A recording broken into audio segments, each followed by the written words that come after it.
कल मैं मर जाऊंगा, तुम क्या करोगे? मुझे मरना तो है, जिंदगी का ये सबसे बड़ी हकीकत तो मौत है, मगर उसके बाद तुम क्या करोगे? कसीदे पढ़ोगे? नहीं, एक था बोलने वाला, आपको नेता बनना, आपके दरमियान से एक नेता उठेगा। कोई बोलेगा सलाहुद्दीन कहां से आएगा? सलाहुद्दीन तुम्हारे दरमियान से आएगा। सलाहुद्दीन आसमान से नहीं आएगा, सलाहुद्दीन तुम्हारे दरमियान से आएगा। तुम्हारे दरमियान से बहादुर निकलेंगे, मगर शर्त यह है कि तुम अपने फैसलों पर भरोसा करो। आज डरने और घबराने की आपको जरूरत नहीं है। लोग बोलेंगे वोट खड्डे में गिर रहा है, तो बोलो ये खड्डे को हम भर रहे हैं, हम खड्डे को भर रहे हैं। जब ये खड्डा भर जाएगा तो हम अपनी इमारत को बनाएंगे इंशाअल्लाह ताला। ऐसी इमारत को आप बनाएंगे जब मैं जिंदा नहीं रहूंगा, आप जिंदा नहीं रहेंगे।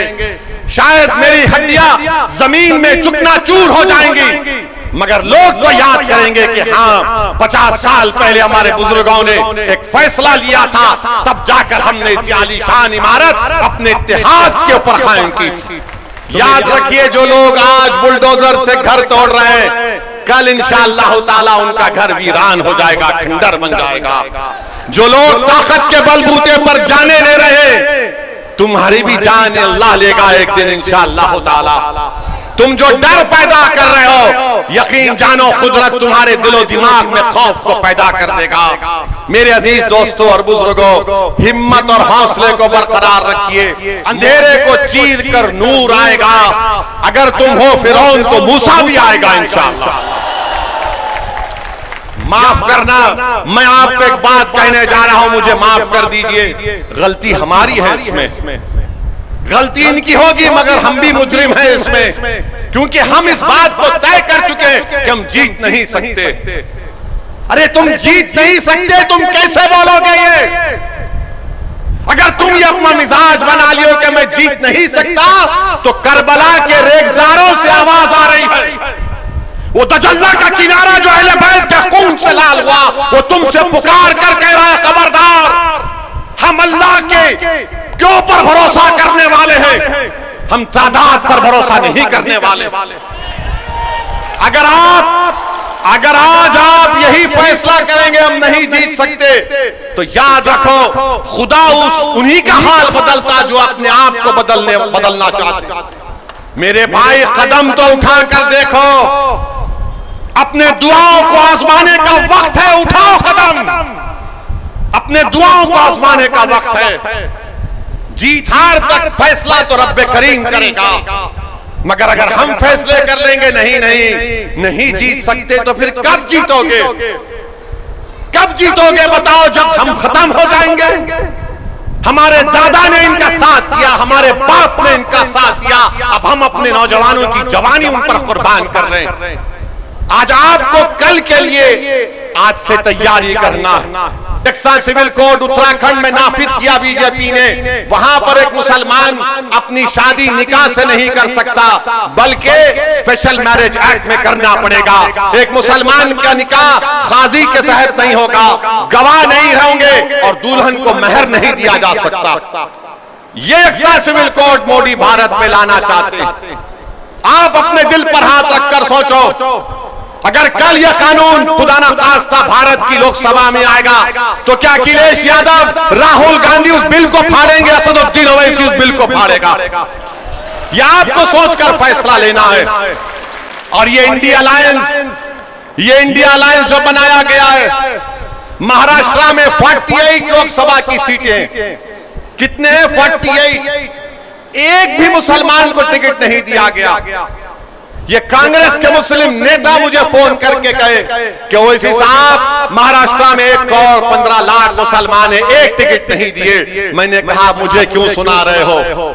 बोले नहीं, हम अपना दिल का गम हल्का कर रहे हैं आपको फोन करके। मैंने कहा मुझसे बात करके गम हल्का नहीं होता, तुम गुलामी की जंजीरें तोड़कर मेरे साथ खड़े हो जाओ, तुम्हारा गम दूर हो जाएगा। एक को भी नहीं दिए। और एक हमारा एमपी औरंगाबाद का इम्तियाज जलील के खिलाफ आपने उम्मीदवार खड़ा कर दिया। और बोलते हैं ओवैसी वोट काटने आया है, मेरे खिलाफ आपने वो कैंडिडेट खड़ा कर दिया। मैंने कहा कोई बात नहीं, मैंने तो हैदराबाद में कई मर्तबा कहा अगर दम है तो मोदी अमित शाह कर मुझसे हैदराबाद में मुकाबला करके दिखाओ। मेरे भाई आप देखते हैं कि महाराष्ट्र में एक नहीं, बिहार चले जाइए, बिहार में 22 यादवों को टिकट दिया तेजस्वी यादव ने, 14% यादव है, 17% मुसलमान है और 2 मुसलमानों को टिकट दिया और गाली मुझे देते हैं। उनके 2 बेटे विधायक, एक डिप्टी चीफ मिनिस्टर रह चुका है, पत्नी मुख्यमंत्री, लालू मुख्यमंत्री 15 साल तक। मैं मुझ पर गुनाह, मुझ पर गाली दी जाती है। हम फुलवारी में थे, पाटलिपुत्रा में हमने अपना कैंडिडेट उतारा और मैंने कहा था पाटलिपुत्रा में देखना लालू घर से निकलेगा कल। लोग बोले कैसे? मतलब देख लेना तुम, मेरे आज की सभा और भाषण के बाद कल तुम लालू को देखोगे कि 20-22 साल के बाद लालू पटना में दफ्तरे इमारत शरिया को पहुंच गए सर पे टोपी पहनकर। ये असर है आपका। अगर आप मुत्तहिद हो जाएंगे तो सब होगा मेरे भाई, मरना फिर आपको डराया जाएगा। आज मोदी है, कल कोई और होगा। बताओ कब तक डर डर के जिंदगी गुजारेंगे आप? मेरे अजीज दोस्तों और बुजुर्गों, उत्तर प्रदेश में आप देखते हैं कि समाजवादी पार्टी ने 62 लोकसभा के उम्मीदवार उतारे।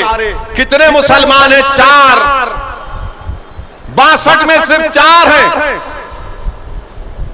और आजमगढ़ से लेकर फिरोजाबाद तक अखिलेश यादव के सैफाई के राजकुमारों को टिकट दे दिया गया। आजमगढ़ से इनका भाई, बदायूं से इनका भाई, कन्नौज से ये खुद, मैनपुरी से उनकी पत्नी, इनका एक और भाई। अरे बताओ फिर तुम्हारी इज्जत क्या है? कांग्रेस पार्टी ने भारत में 328 टिकट दिए और सिर्फ 19 अल्पसंख्यक समाज मुसलमानों का अपना उम्मीदवार बनाया। अगर ये इंडिया अलायंस को देख ले तो सिर्फ 7% अल्पसंख्यक समाज मुसलमानों को टिकट दे दिया गया और गाली मुझे दी जाती है, मुजरिम मुझे बनाया जाता है। पिछले बार तुमने कितने टिकट दिए थे? 19 में उससे कम दिए, 40 या 50, मगर गाली हमको दी जाती है। माफ करना, मैं आपको एक बात कहने जा रहा हूं, मुझे माफ कर दीजिए। गलती हमारी है इसमें, गलती इनकी होगी मगर हम भी मुजरिम हैं इसमें, क्योंकि हम इस बात को तय कर चुके हैं कि हम जीत नहीं सकते। अरे तुम जीत नहीं सकते, तुम कैसे बोलोगे ये?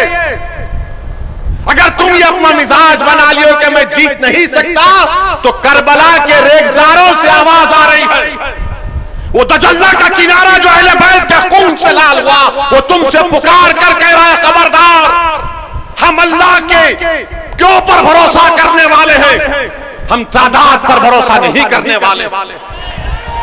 अगर आज आप यही फैसला करेंगे हम नहीं जीत सकते, तो याद रखो खुदा उन्हीं का हाल बदलता जो अपने आप को बदलना चाहते। मेरे भाई कदम तो उठा कर देखो, अपने दुआओं को आजमाने का वक्त है, उठाओ कदम, अपने दुआओं को आजमाने का वक्त है। जीत हार तक फैसला तो रब्बे करीम करेगा, मगर अगर हम फैसले कर लेंगे नहीं जीत सकते, तो फिर कब जीतोगे? कब जीतोगे बताओ? जब हम खत्म हो जाएंगे। हमारे दादा ने इनका साथ दिया, हमारे बाप ने इनका साथ दिया, अब हम अपने नौजवानों की जवानी उन पर कुर्बान कर रहे हैं। आज आपको कल के लिए आज से तैयारी करना है। अखिलेश यादव 2014 से बीजेपी को हराना चाह रहे, नहीं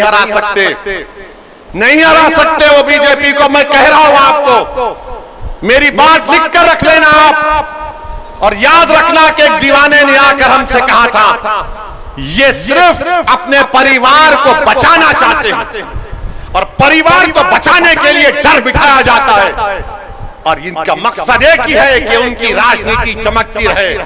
ऐसा ही मजमा था, मजमे से जनता पुकार रही थी कि भैया मुसलमान एक नेता है उसको डाइस पर बिठा लो, मगर भैया ने उस शख्स का नाम नहीं लिया, उसको मंच पर नहीं बिठाया। कब तक आप ऐसा कहेंगे उसको बिठा लो, उसको बाजू बिठा लो? मोदी खुली तरह से कह रहे हैं कि मैं मुसलमानों की वोट की मुझे जरूरत नहीं है। 441 में से मोदी ने एक को टिकट दिया केरला से, मगर आपके पास चॉइस आज है, विकल्प है। डरने और घबराने की जरूरत नहीं है। अपने हौसलों को बुलंद रखिए, याद रखिए ये अंधेरा दूर होगा इंशाअल्लाह ताला, ये खौफ के बादल छटेंगे इंशाअल्लाह ताला। सिर्फ जरूरत इस बात की है कि हम रब्बे करीम की जात पर तवक्कल करें, डरने और घबराने की जरूरत नहीं है। ये तमाम चीजें आपके सामने हैं। नरेंद्र मोदी के पास दिखाने को 10 साल के लिए कुछ भी नहीं है, इसलिए मोदी सिर्फ मंगलसूत्र की बात करते हैं, जिहादी की बात करते हैं, मुजरे की बात करते हैं, बच्चे ज्यादा पैदा करते हैं वो बात करते हैं, जुमे की बात करते हैं। और आप तो इस सरजमीन पर रहते हैं जहां पर एक इबादतगाह को निशाना बनाया जा रहा है। मेरे भाई, ये वक्त उठने का है, जमहूरियत में अपनी आवाज को सुनाने का वक्त है। तुम ओवैसी के भाषण को सुनकर नारे तकबीर अल्लाह अकबर कहोगे तो फर्क नहीं पड़ेगा, तुम्हारा ईमान मजबूत जरूर होगा, तुम्हारे हाथ के बाल खड़े हो जाएंगे, मगर तुम्हारी आवाज उस वक्त पूरे ऐवानों में गूंजेगी जब तुम्हारे वोटों से तुम्हारा नुमाइंदा जीत कर जाएगा। और उस वो काम आपको करना है। क्या आप वो काम करने तैयार हैं? क्या आप वो काम करने तैयार हैं? क्या आप डरेंगे तो नहीं? क्या आप कंफ्यूजन का शिकार तो नहीं होंगे? मेरे भाई, मैं आपको जिम्मेदारी के साथ कह रहा हूं, भारत की पार्लियामेंट में इतने एमपीज हैं, सब पार्टी के जीत कर आते हैं, सब बैठते हैं, बोलते हो ऐसी भाई कब है तुम्हारा भाषण? मैंने कहा तुम बोलो ना, तो बोलते नहीं बोल सकते, और हमारा भाषण सुनकर बोलते हैं कि हमारे दिल को इत्मीनान हुआ कि चलो हमारी कोई बात तो कर दिया, कल मैं मर जाऊंगा तुम क्या करोगे? मुझे मरना तो है, जिंदगी का ये सबसे बड़ी हकीकत तो मौत है, मर उसके बाद तुम क्या करोगे? कसीदे पढ़ोगे? नहीं, एक था बोलने वाला, आपको नेता बनना, आपके दरमियान से नेता उठेगा। कोई बोलेगा सलाहुद्दीन कहां से आएगा? सलाहुद्दीन तुम्हारे दरमियान से आएगा। सलाहुद्दीन आसमान से नहीं आएगा, सलाहुद्दीन तुम्हारे दरमियान से आएगा। तुम्हारे दरमियान से बहादुर निकलेंगे, मगर शर्त यह है कि तुम अपने फैसलों पर भरोसा करो। आज डरने और घबराने की आपको जरूरत नहीं है।